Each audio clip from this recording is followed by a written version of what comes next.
ओम शांति। आज रक्षाबंधन के इस पावन पर्व के अवसर पर इस मीठी बहन का सभी आत्मा भाइयों को बहुत बहुत प्यार भरा हैप्पी रक्षाबंधन। और आज हम ऐसे समय से गुजर रहे हैं जब हर आत्मा भगवान से एक ही चीज़ मांग रही है, रक्षा, सुरक्षा, सेफ्टी। हर एक चाहते हैं हम सेफ रहें, सुरक्षित रहें।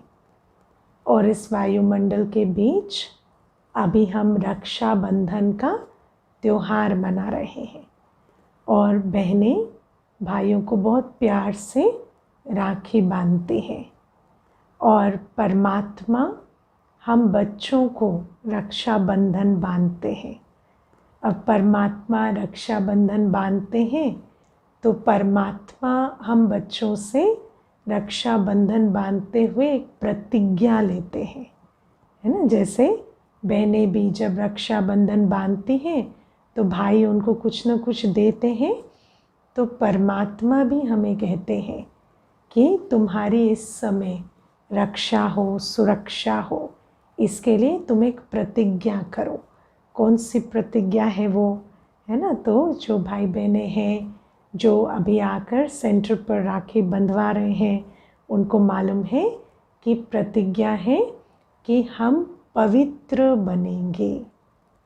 हम आत्मा पवित्रता की धारणा की प्रतिज्ञा करती है कि हम पवित्र बनेंगे।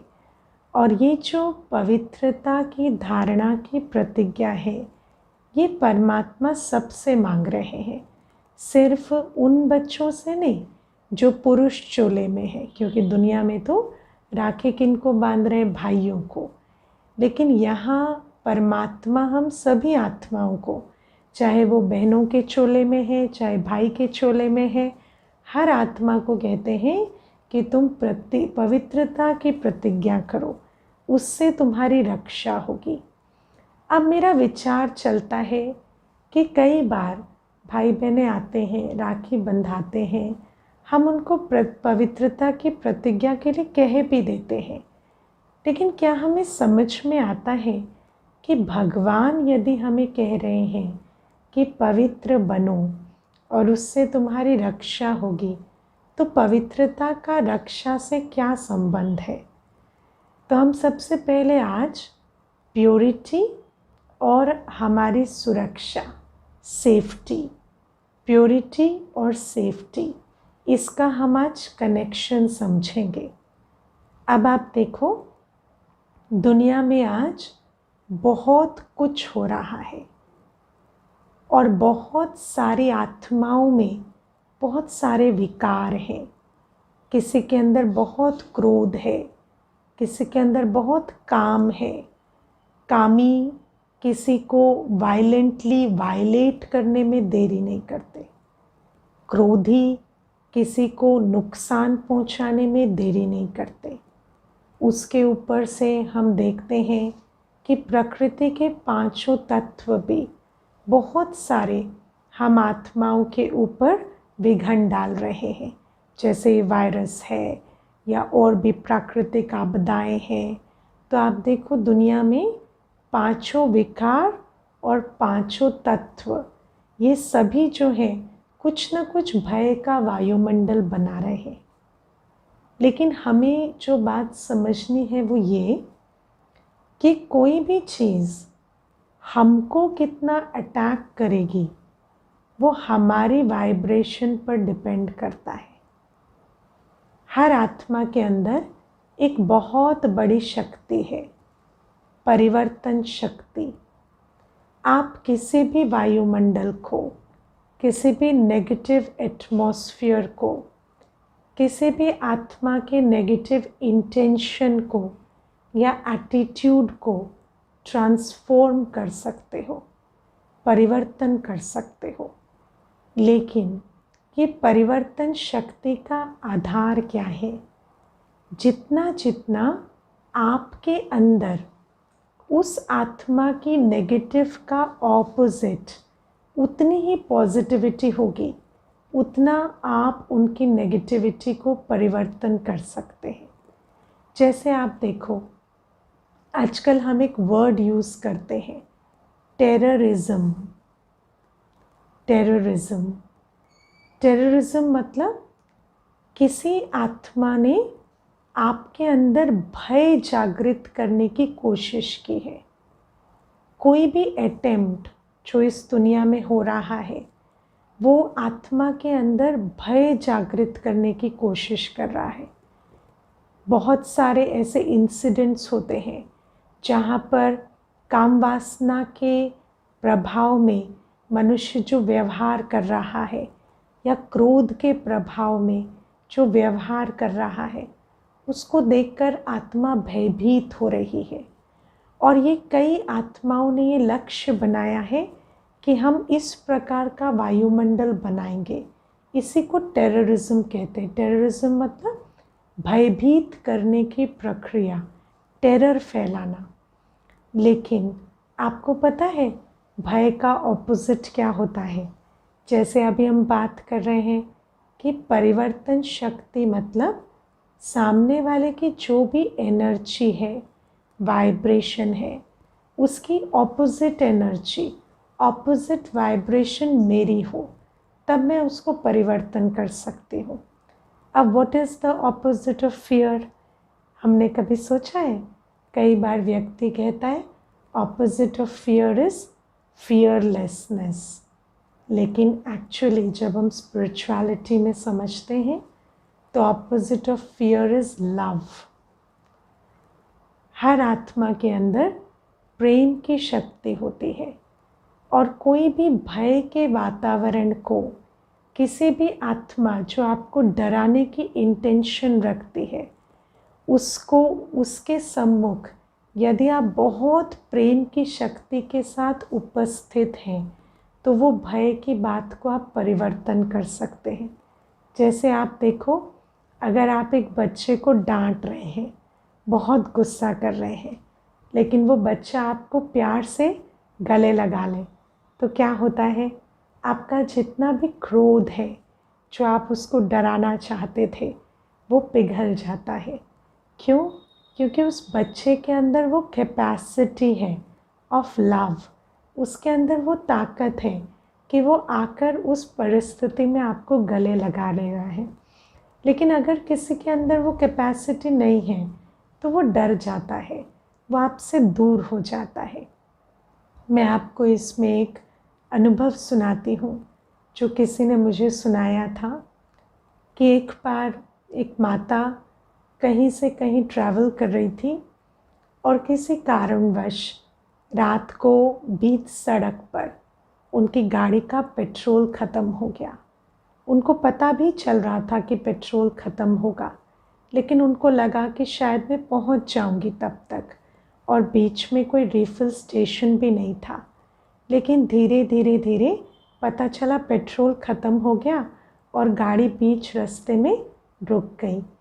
अब जब सुनसान सड़क के बीच गाड़ी रुक गई तो सामने से कुछ देर बाद दो भाई आ रहे थे चलकर। तो जैसे ही उनको देखा तो पहला रिस्पॉन्स क्या था कि पता नहीं क्या होगा, खाली सड़क है, दो अनजान व्यक्ति हैं, आ रहे हैं। लेकिन फिर उस माता ने अपने अंदर संकल्प लाया कि हर आत्मा परमात्मा की संतान है, और परमात्मा के दिए ज्ञान के अनुसार ये मेरे आत्मिक भाई ही तो हैं, तो मैं इनके प्रति नकारात्मक सोच रखने की जगह क्यों ना इनके प्रति ये वृत्ति रखूं कि ये मेरे भाई ही तो हैं। तो उस आत्मा ने क्या किया, उस माता ने, वो निकली गाड़ी से और वो दौड़ती हुई उनकी तरफ गई और उन्होंने कहा, भगवान का बहुत बहुत शुक्रिया है कि उन्होंने आपको मेरी मदद के लिए भेज दिया। मैं अभी अभी प्रार्थना कर ही रही थी कि कोई तो ऐसे मेरे भाई होंगे जो इस सुनसान सड़क में आधी रात में मेरी मदद के लिए ज़रूर उपस्थित होंगे। तो जैसे ही उन्होंने ये बात कही पता नहीं वैसे तो उनके मन में क्या सोच होगी, लेकिन वो जो भी सोच थी वो बदल गई और फिर उन्होंने उसकी मदद भी की और उस गाड़ी को ठीक कराकर उस माता को घर भी भेजा। तो ये जो अनुभव है ये मैं आपको क्यों सुना रही हूँ, क्योंकि कई बार हम सोचते हैं कि अगर वायुमंडल में भय है या कोई आत्मा हमारे तरफ गलत इंटेंशन रखती है या कोई व्यक्ति है जो मुझे डराना चाहता है, तो हम ज़्यादातर उनके बारे में ही विचार करते रहते हैं। और जिसके बारे में हम विचार करते हैं, जिसको हम याद करते हैं, जिसके बारे में हम सोचते हैं, उसकी वाइब्रेशन हमारी वाइब्रेशन बन जाती है। लेकिन यदि हम उसके सिवाय अगर हम वो आत्मा किस इंटेंशन से आ रही है वो सोचने की बजाय अगर मैं ये सोच रही हूँ कि मैं कौन हूँ, मैं प्रेम के सागर की संतान हूँ, मेरा पिता कौन है, प्रेम का सागर है, और ये जो आत्मा मेरे सामने है ये है तो आत्मा ही ना, भले ही आज वो किसी भी रोल में है, किसी भी पोजीशन में है, लेकिन है तो वो आत्मा। और हर आत्मा क्योंकि प्रेम के सागर की संतान है तो प्रेम स्वरूप है। जब हम अपने अंदर ये भावना लाकर, ये वृत्ति लाकर अपने अंदर उस प्रेम को इमर्ज कर लेते हैं तो उस आत्मा की कैसी भी कोई भी वाइब्रेशन हो वो बदल जाती है। तो डर के एटमॉस्फेयर में जब आप प्यार को इमर्ज कर लेते हैं तो उस प्यार में इतनी ताकत होती है कि वो आपके डर को भी ख़त्म कर देता है और उस डर की बात को भी ख़त्म कर देता है। इसीलिए परमात्मा हमें कहते हैं कि आज जितना जितना दुनिया में डर बढ़ता जा रहा है, डरने की बातें बढ़ती जा रही है, उतना उतना तुम अपने अंदर प्यार की ताकत को बढ़ाओ। और प्यार की ताकत कैसे बढ़ती है वो भी हम समझेंगे, लेकिन उससे पहले हम कुछ एक बातें और समझेंगे। तो पहले जब मैंने शुरू किया मैंने आपको बताया कि प्योरिटी का और फियरलेसनेस का कनेक्शन है। रक्षा, सेफ्टी प्योरिटी से होती है। और फिर मैंने आपको बताया कि प्रेम और रक्षा का, प्रेम और भय के वातावरण को ख़त्म करने का कनेक्शन है। तो प्रेम और प्योरिटी में क्या कनेक्शन है वो भी हम समझेंगे, लेकिन उससे पहले हम आज एक और बात समझेंगे। वो है 3 शब्द हैं, careful, careless and carefree. Careful, careless and carefree. तो हम पहली बात समझेंगे, केयर फ्री मतलब जब आप केयर करते हो पर चिंता नहीं करते, है ना। जब आप केयरफुल हो लेकिन आप वरी नहीं करते, चिंता नहीं करते, फिक्र नहीं करते, फिक्र से फारिग है, फिक्र से फ्री है, उसको कहेंगे केयर फ्री। और केयर फ्री के साथ आप केयरफुल हो सकते हैं, है ना। लेकिन दूसरी बात है केयरलेस। तो केयरलेस जब हम होते हैं ना, इसका मतलब हम ध्यान नहीं रख रहे। तो परमात्मा हमें कहते हैं कि हमारे जीवन में बैलेंस ऐसा होना चाहिए कि हम हमेशा केयरफुल रहें, केयरलेस ना रहें। हम हर चीज़ का ध्यान रखें लेकिन चिंता किसी की भी ना करें। ध्यान रखना और चिंता ना करना, ठीक है। अब इस बात को हम बहुत अच्छे से समझेंगे। जैसे अभी कोविड में ध्यान रखना है मास्क पहनना, लेकिन मास्क पहनते हुए ये सोचना कि कुछ हो ना जाए, कुछ हो गया तो, ये है चिंता करना।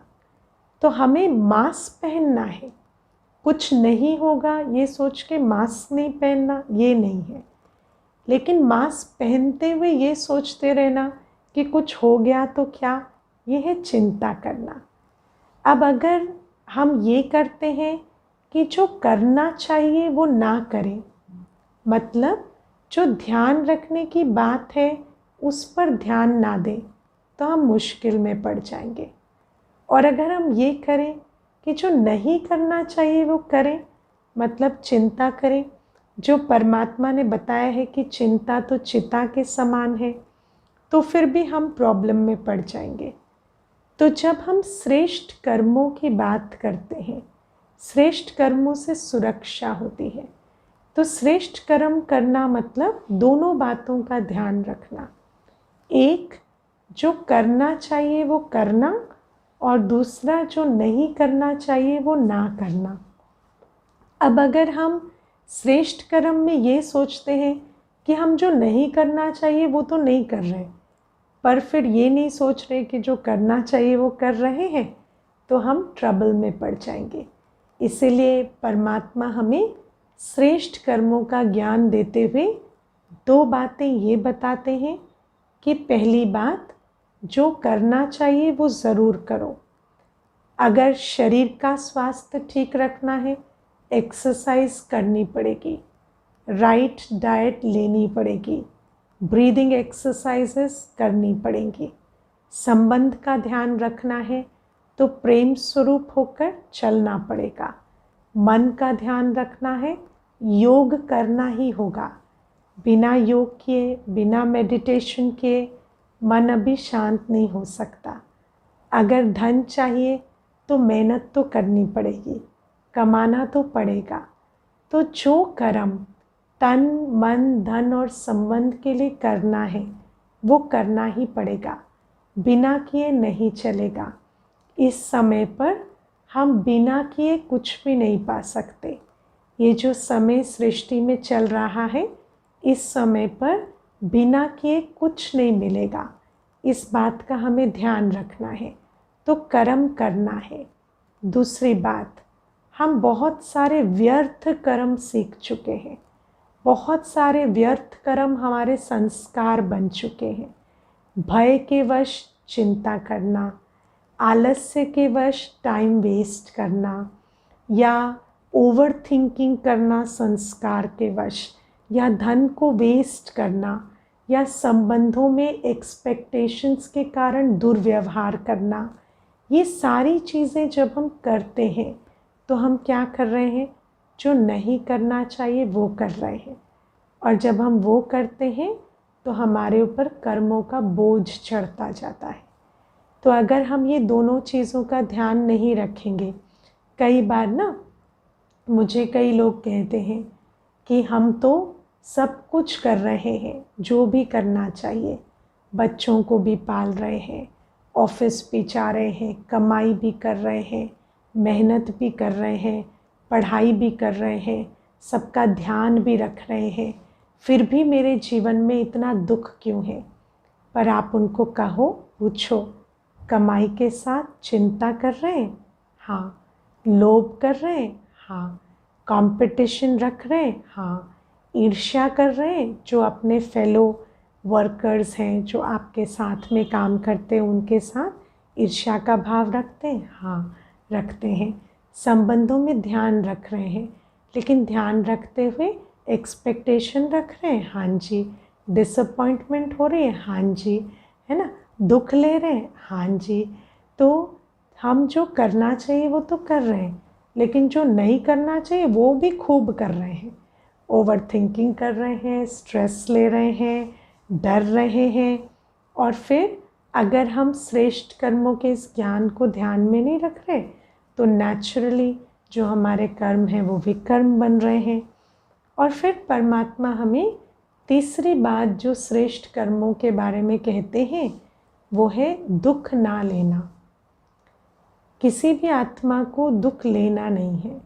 दुनिया में तो सब बताते हैं कि दुख दो मत, नहीं तो दुख मिलेगा, है ना? सब बताते हैं, किसी के लिए बुरा मत सोचो, किसी को कोई दुर्व्यवहार मत करो, कोई तीखी बात मत बोलो, वो दुख देना हुआ। तो दुख देंगे तो दुख मिलेगा, ये बात हमें मालूम है। लेकिन कोई भी नहीं बताता कि दुख लो मत, है ना। लेकिन भगवान जब आते हैं तो हमें बताते हैं कि दुख लो मत। अगर सामने परिस्थिति बहुत मुश्किल भी है, सामने वाला व्यक्ति तुम्हारे लिए बहुत बुरा भला भी कहता है, या वो ऐसे कर्म करता है जो तुम्हें दुख देने के लिए वो उसकी इंटेंशन दिखाते हैं, लेकिन तुम क्या करो, दुख लो मत। क्या ये पॉसिबल है कि आप दुख लो मत? हाँ, पॉसिबल है। जैसे आपको कोई सड़ा हुआ फल देता है तो आप लेकर खा लेते हो क्या उसको? नहीं, कहते हो थैंक यू वेरी मच, लेकिन ये मेरे लिए एडिबल नहीं है, ये मेरे लिए अखाद्य है। तो जब आप सड़ा हुआ फल नहीं लेते किसी से, भले ही वो आपको ऑफ़र करते हैं, आप उसे रिजेक्ट कर देते हैं। क्यों? क्योंकि आपको पता है वो आपकी सेहत के लिए ठीक नहीं है। ऐसे ही कोई आपको कोई ऐसा व्यवहार देता है, कोई ऐसी बात सुनाता है जो आपके मन के लिए ठीक नहीं है, तो आप उसे लो मत, आप उसे वापस कर दो कि ये बात आपके पास रही, मुझे नहीं चाहिए। तो परमात्मा हमें कहते हैं कि जब हम श्रेष्ठ कर्म करते हैं तो हमारे जीवन में उन श्रेष्ठ कर्मों के कारण सुरक्षा रहती है। क्योंकि जैसे आप देखो, हम रामायण में सुनते हैं ना कि सीता जी ने जब लक्ष्मण रेखा पार की, अपनी मर्यादाओं की रेखा पार की, तब रावण उन्हें उठाकर ले गए। तो ऐसे ही परमात्मा हमें कहते हैं, जो आत्मा परमात्मा की दी हुई मर्यादाओं के अंदर रहती है, उसे कोई भी भय, असुरक्षा, दुख उठाकर नहीं ले जा सकता, उस आत्मा को शोक वाटिका में नहीं बिठा सकता। तो परमात्मा हमें कहते हैं कि जो मैंने तुम्हें मर्यादा दी है कर्मों के लिए, कि जो करना है वो ज़रूर करो, जो नहीं करना है उसको किसी भी हालत में मत करो। परमात्मा ने चिंता के लिए, भय के लिए, विकार के लिए, क्रोध के लिए मना किया। कैसी भी परिस्थिति है, तुम्हें कोई भी ऐसा कर्म नहीं करना है जो काम, क्रोध, लोभ, मोह, अहंकार, भय, ईर्ष्या, द्वेष, आलस्य, घृणा के वश हो। कोई भी संकल्प, बोल, कर्म जो विकारों के वश है, वो तुम्हें नहीं लेना है। और तीसरा, दुख नहीं लेना है। दुख तुम्हारे चारों तरफ है, माना, लेकिन तुम्हें उस दुख को अपने दिल में नहीं बिठाना है। और जब हम इन मर्यादाओं के अंदर अपने मन को रखते हैं तो हमारा मन सदा सुरक्षित रहता है। इसीलिए परमात्मा ने हमें जो मर्यादाओं की लकीर दी है, उसके अंदर हमें अपने मन को रखना है। और जब हम अपने मन को इस मर्यादाओं की लकीर के अंदर रखेंगे तो हमारा मन पवित्र रहेगा। हमारा मन जो है उसके अंदर दुर्भावनाएं, दुर्विचार पनपेंगे नहीं।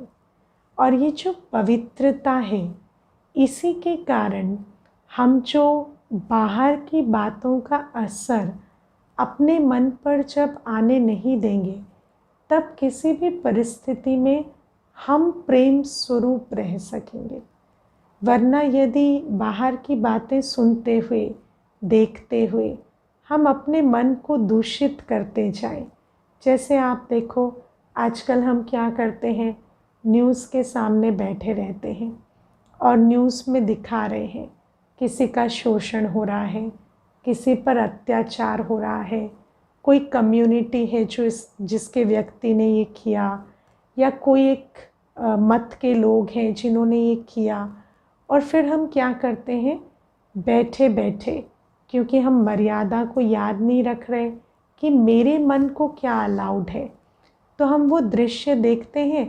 हम बैठे अपने एसी के कमरे में, कुछ और कर नहीं रहे हैं, बस न्यूज़ को देखते देखते क्या कर रहे हैं, अपने अंदर हिंसा के संकल्प, अपने अंदर क्रोध के संकल्प, दुख के संकल्प, हेल्पलेसनेस के संकल्प, अब कोई क्या करे, देखो दुनिया कैसी हो गई है, कोई क्या करे, कोई क्या करे, ये वाले संकल्प हम अपने अंदर लाते रहते हैं।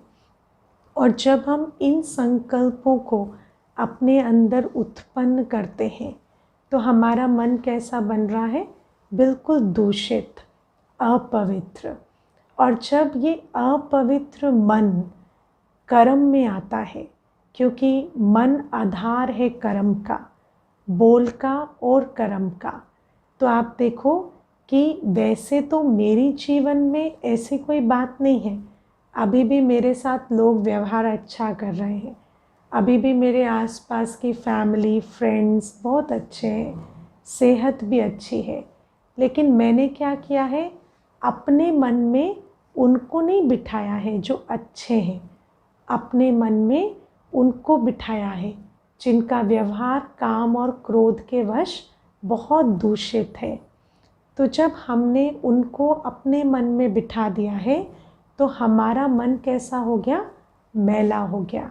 अब इस मन से जब हम कोई भी विचार लेते हैं, उनके प्रति भी जो हमारे आसपास है, या कोई बोल बोलते हैं या कर्म करते हैं, या सारे दिन में जो परिस्थितियाँ आ रही हैं उनको हम रिस्पॉन्ड करते हैं, तो हमारी जो रिस्पॉन्स है, हमारे जो विचार हैं, बोल हैं, वो प्रेम से भरे हुए नहीं हो सकते, क्योंकि हमारे मन की पवित्रता का हमने ध्यान नहीं दिया है। और हमें समझ नहीं आता कि वास्तव में हम जिनको कह रहे हैं कि वो बुरे हैं, वो अच्छे नहीं हैं, उनको जब हम अपने मन में बिठाते हैं तो हम भी उन्हीं के जैसा सोचने लगते हैं, उन्हीं के जैसा बोलने लगते हैं। इसीलिए तो अटैक करने वाला और डिफेंड करने वाला दोनों काम एक ही तरीके का करते हैं, लेकिन एक को हम कहते हैं वो तो अटैकर है और हम तो डिफेंस में कर रहे हैं। लेकिन अगर देखा जाए तो कर्म दोनों ही एक सा कर रहे हैं और दोनों ही वायलेंस को बढ़ा रहे हैं और दोनों ही इस सृष्टि को पतन की तरफ लेकर जा रहे हैं। लेकिन हम इस बात को समझ नहीं पाते कि हम कैसे चक्र का हिस्सा बनते जा रहे हैं, क्योंकि हम समझते हैं कि कोई भी बुरा कर्म एक्शन में करना गलत है, लेकिन रिएक्शन में करना राइट है। हम कहते हैं उन्होंने किया ना तो हमने किया, हमने पहले थोड़ी किया, अगर हम पहले करते तो हम गलत होते, लेकिन उन्होंने पहले किया तो हमने रिएक्शन में किया तो हम राइट हैं। और ऐसे राइट राइट कहते हम सब रिएक्ट करते जा रहे हैं और वही जो आग है दुनिया में उसको बढ़ाते जा रहे हैं। अगर हमारे साथ कोई दुर्व्यवहार हुआ, हम दूसरे के साथ दुर्व्यवहार करके बदला ले रहे हैं। हमारे पर किसी ने क्रोध किया, हम भी क्रोध कर कर बदला ले रहे हैं। और इस प्रकार से क्या हो रहा है? दुनिया की क्रोध अग्नि, दुनिया की काम अग्नि बढ़ती जा रही है। और इसीलिए परमात्मा हमें कहते हैं कि अगर हमें असुरक्षा से सुरक्षा की तरफ जाना है, अगर हमें इस दुनिया को बदलना है, तो जैसे आग को आग से नहीं बुझाया जा सकता, आग को बुझाने के लिए हमें पानी चाहिए, ऐसे ही हमें भी इस दुनिया की जो दहकती आग है, आज आप देखो ये सारी दुनिया जल रही है, चारों तरफ देखो, गुस्से से, डर से, चिंता से, है ना, या हर आत्मा के अंदर जो हेल्पलेसनेस है उसकी आग से ये दुनिया जल रही है। लेकिन उस अग्नि को बुझाने के लिए हमें अपने अंदर बहुत सारा प्रेम का जल, शांति का जल चाहिए। और यदि हम अपने मन की मर्यादा का सम्मान नहीं करेंगे, यदि हम ये नहीं समझेंगे कि कोई भी चीज़ को देखकर सुनकर हमें उनके जैसा नहीं बनना है, हमें अपने मन को प्यार के, शांति के विचारों से, भावनाओं से अंदर भरना है, तो फिर हम क्या कर रहे हैं? हम भी उन्हीं का हिस्सा बनते जा रहे हैं। कह रहे हैं कि हम उनके विरोधी हैं, लेकिन वास्तव में हम सब मिलकर इस दुनिया को नर्क बना रहे हैं। आप बात को समझ रहे हैं, है ना? क्योंकि जब हमारे अंदर ये मैं राइट हूँ होता है ना, तो हम कभी कभी सोचते हैं कि नहीं, वो क्रोध कर रहे हैं वो गलत है, लेकिन हम क्रोध कर रहे हैं उनके क्रोध पर, वो सही है। लेकिन कर हम दोनों एक ही से कर्म रहे हैं।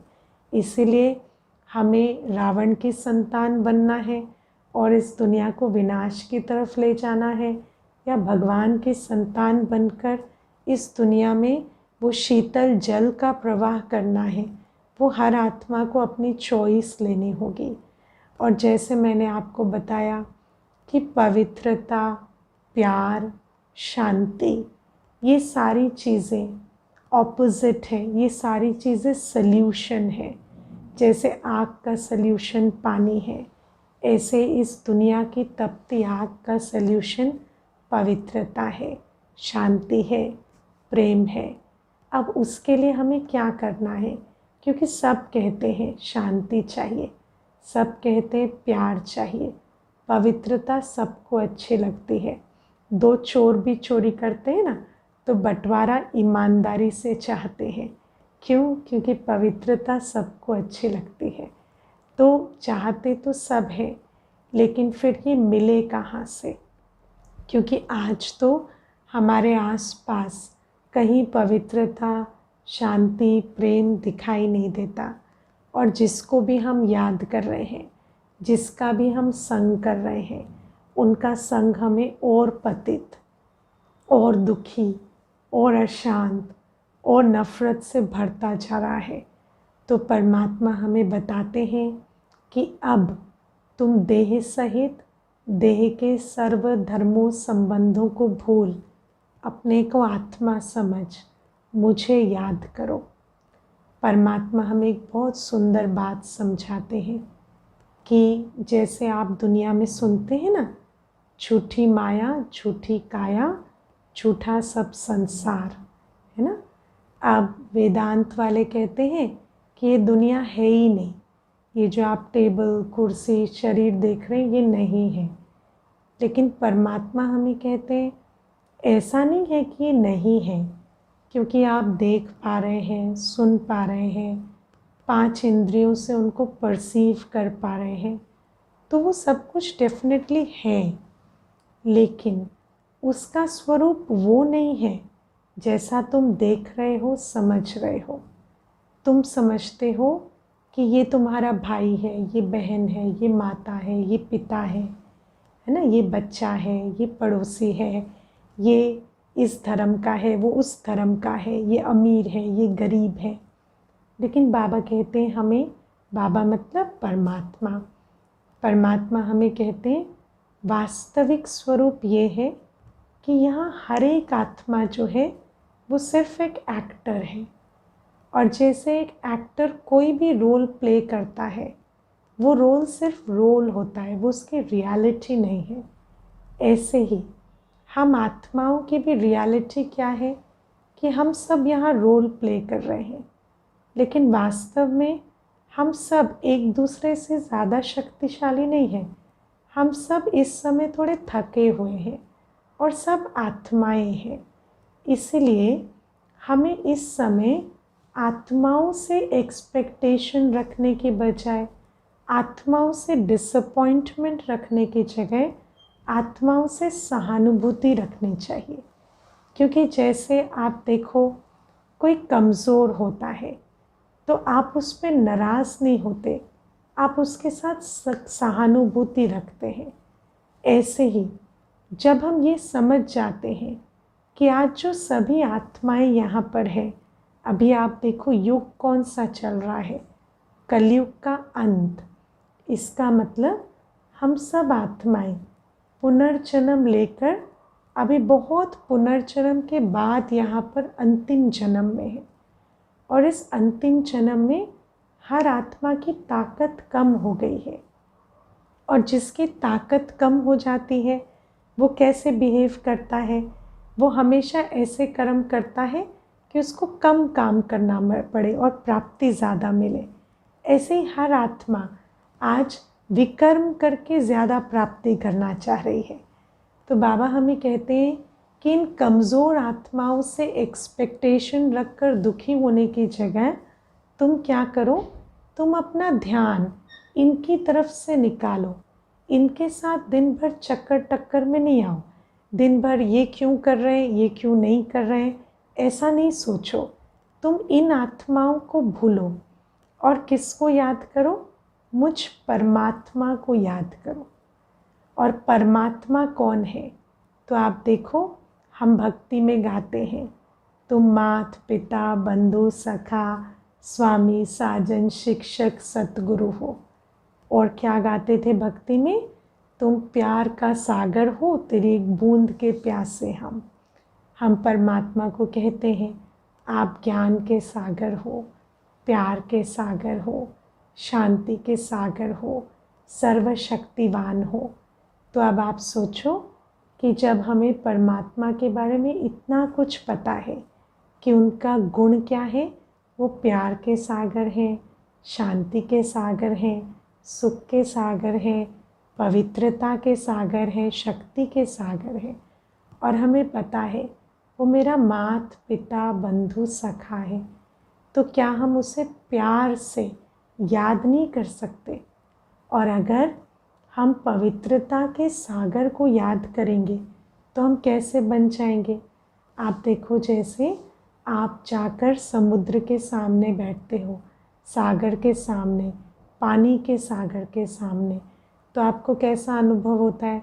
पानी की ठंडक का अनुभव होता है। ऐसे ही जब आप अपनी बुद्धि को लेकर जाएंगे और याद करेंगे, निराकार को याद करना आता है? निराकार को याद करना बहुत आसान है।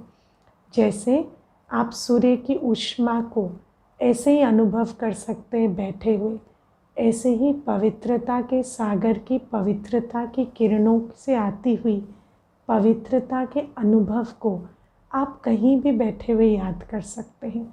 शांति के सागर की शांति का अनुभव आप कहीं भी कर सकते हैं। और जब आप ये बार बार करेंगे तो आपका दिल किससे भरता जाएगा? परमात्मा के गुणों से।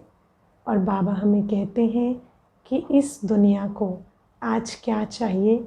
इस दुनिया को ये चाहिए कि जो यहाँ की नेगेटिव एनर्जी है, उसकी ऑपोजिट एनर्जी को हम हर आत्मा परमात्मा की याद से अपने अंदर धारण करें, और फिर उस पॉजिटिव एनर्जी से आसपास की सारी परिस्थितियों और व्यवहार की जो नेगेटिविटी है उसको परिवर्तन करें।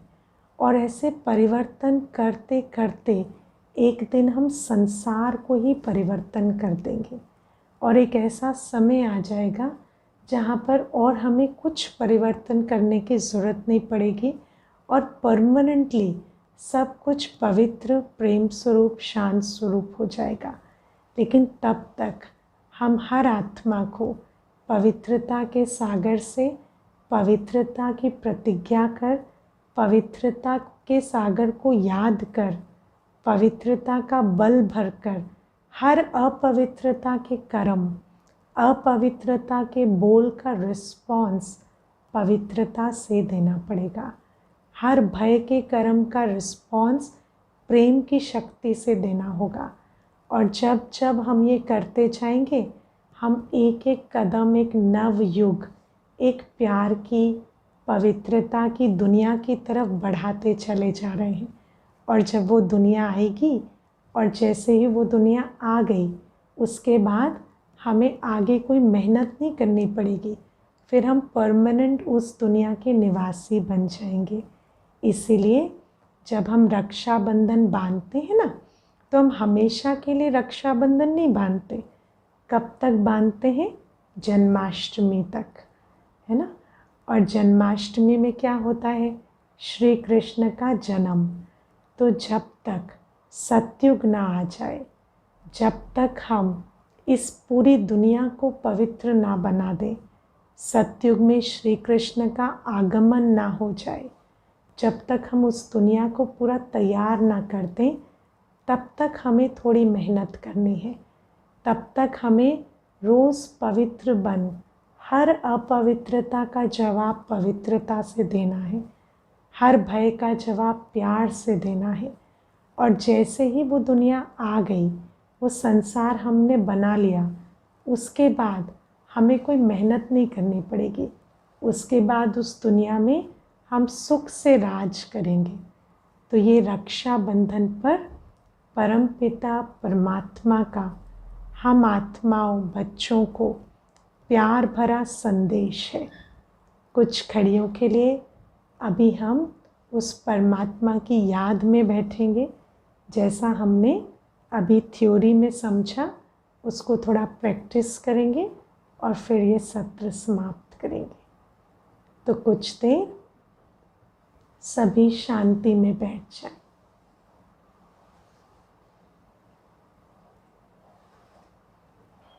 और अनुभव करें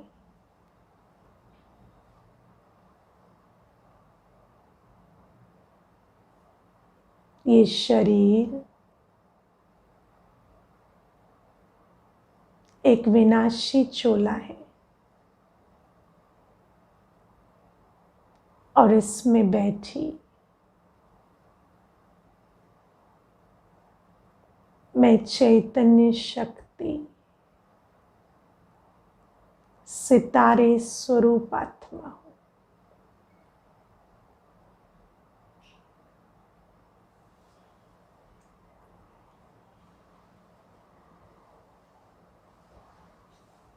दोनों आँखों के बीच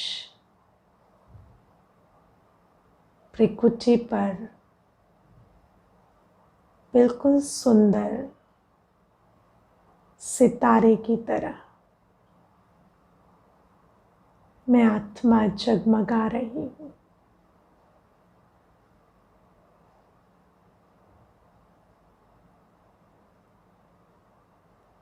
और इस शांत घड़ी में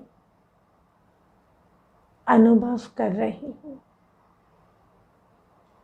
परमात्मा की उपस्थिति का।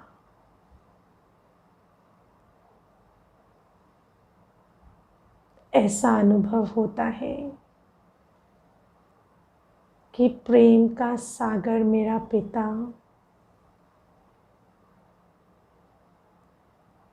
प्रेम की किरणों की वर्षा मुझ आत्मा पर कर रहे हैं।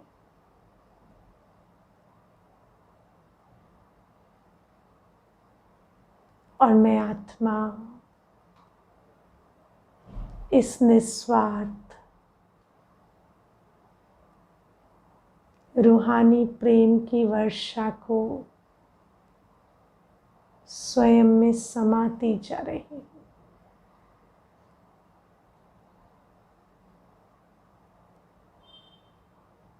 परमात्मा का ये निस्वार्थ प्रेम मेरे दिल की सारी मैल, सारा बोझ, सारा कष्ट जैसे धोता चला जा रहा है। मुझ आत्मा का सारा बोझ इस प्रेम की वर्षा में विलीन हो चला है।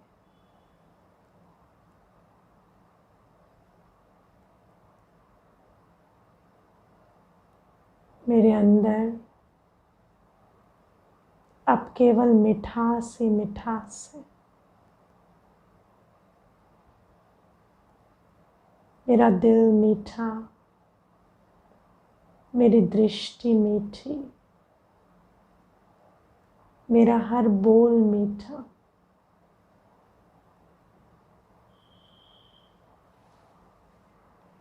इस मिठास से,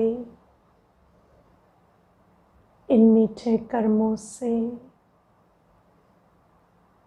मैं एक मीठी दुनिया बनाने के लिए बिल्कुल तैयार हूँ।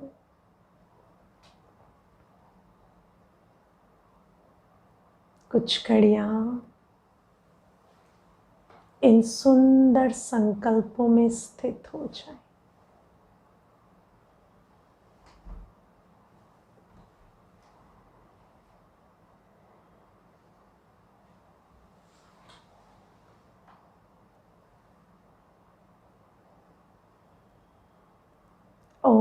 शांति।